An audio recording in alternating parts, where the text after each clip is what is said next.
कल योगी कैबिनेट की अहम बैठक होने वाली है। काफी महत्वपूर्ण ये बैठक रहेगी। मुख्यमंत्री योगी आदित्यनाथ अध्यक्षता करेंगे।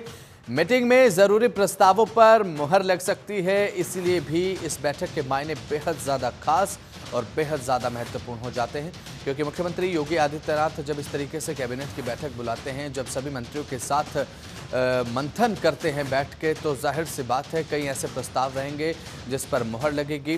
प्रदेश से विकास कार्य जो चल रहे हैं उन पर हो सकता है कि उनकी तेज़ गति बढ़ाने को लेकर यहाँ पर विचार विमर्श भी हो और उनमें से भी कई ऐसे एजेंडे रखे जाएं जो कि प्रदेश के विकास की गति को बढ़ाने का काम करें। तो कल मुख्यमंत्री योगी आदित्यनाथ अपनी कैबिनेट के साथ बैठक करने वाले हैं। अध्यक्षता करेंगे मुख्यमंत्री इस बैठक की और तमाम कैबिनेट मिनिस्टर्स जो हैं इस बैठक में शामिल होंगे।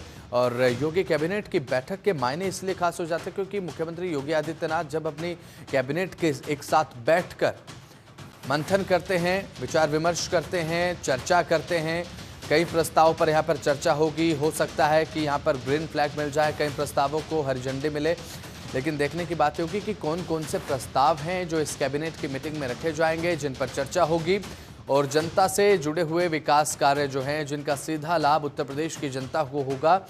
हो सकता है कि इस तरीके के जो प्रस्ताव हैं उन पर चर्चा हो, उसके बाद उन पर मुहर भी लग सकती है।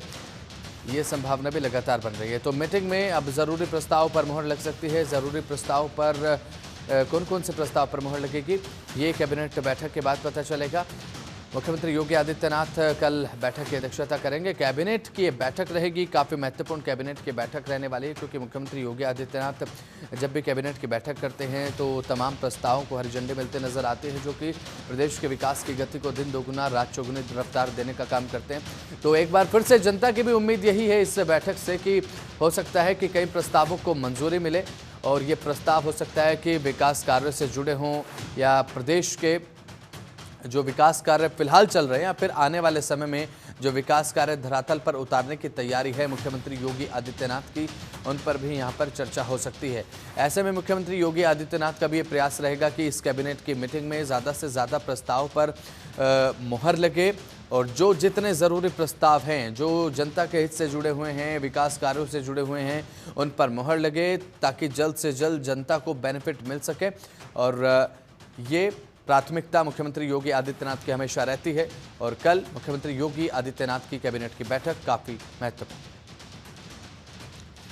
नंदन श्रीवास्तव हमारे संवाददाता फोनलाइन पर जुड़ चुके हैं हमारे साथ ज़्यादा जानकारी के साथ। और नंदन, बात करें मुख्यमंत्री योगी आदित्यनाथ कैबिनेट की बैठक की अध्यक्षता करते नजर आएंगे, कई महत्वपूर्ण प्रस्ताव पर भी यहां पर चर्चा होगी, मुहर लगने की संभावना जताई जा रही। कौन कौन से महत्वपूर्ण ये प्रस्ताव रहने वाले हैं, विस्तार से जानकारी, इस कैबिनेट के कितने महत्वपूर्ण मायने देखते हैं आप नंदन?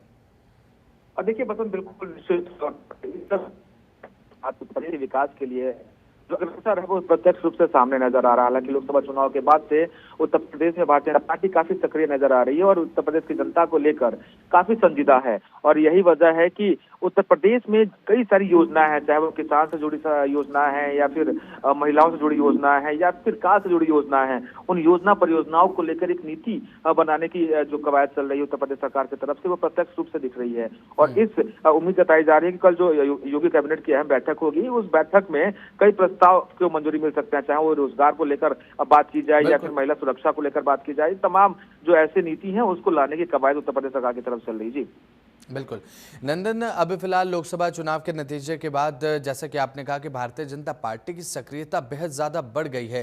संगठन तौर पर इसे देखें तो कार्यकर्ताओं के साथ भारतीय जनता पार्टी लगातार संवाद कर रही है। कार्यकर्ताओं से कहा जा रहा है कि आप जनता के बीच में जाइए, समस्याओं का समाधान कीजिए। सरकार के स्तर पर अगर बात करें तो मुख्यमंत्री योगी आदित्यनाथ अपने तमाम मिनिस्टर्स तक को कह चुके हैं कि आप जनता के बीच में रहिए, वीआईपी कल्चर बिल्कुल भी स्वीकार्य नहीं है, जनता के बीच में जाइए, धरातल पर काम कीजिए। और जब अब सभी कैबिनेट मिनिस्टर एक साथ ऑन द टेबल नजर आएंगे इस कैबिनेट की मीटिंग में, हो सकता है कि जनता को कई ऐसे प्रस्ताव देखने को मिले जिन पर मुहर लगे, जो कि सीधे जनता के विकास से जुड़े हों, सीधे जनता के लाभ से जुड़े हों।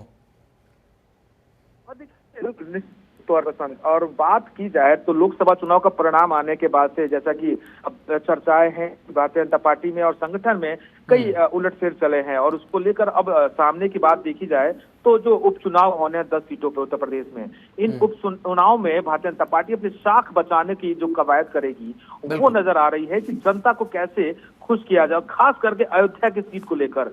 तो इस कंडीशन में देखिए, जो जीरो टॉलरेंस की नीति के तहत हमने देखा कि बुलडोजर चलाकर एक अलग ही छवि बना रखी है मुख्यमंत्री योगी आदित्यनाथ ने, और उस बुलडोजर छवि से लेकर उत्तर प्रदेश में उनकी एक अलग पहचान है उत्तर प्रदेश के मुख्यमंत्री योगी आदित्यनाथ की।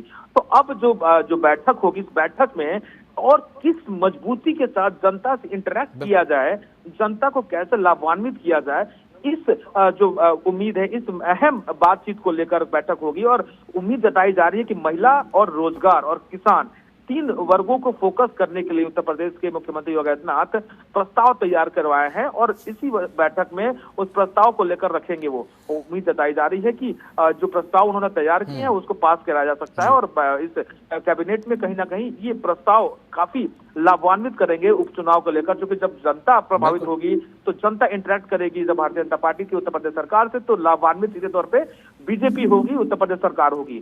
अब यही देखने वाला दिलचस्प होगा कि कल जिस प्रस्ताव को लेकर मुख्यमंत्री अब बात करेंगे, चर्चा करेंगे या उसको पास कराएंगे, वो किस तरह की चर्चाएं होंगी। जी चलिए ठीक है, बहुत बहुत शुक्रिया नंदन श्रीवास्तव, जुड़े आप, महत्वपूर्ण जानकारी आपने साझा की, बहुत बहुत शुक्रिया आपका।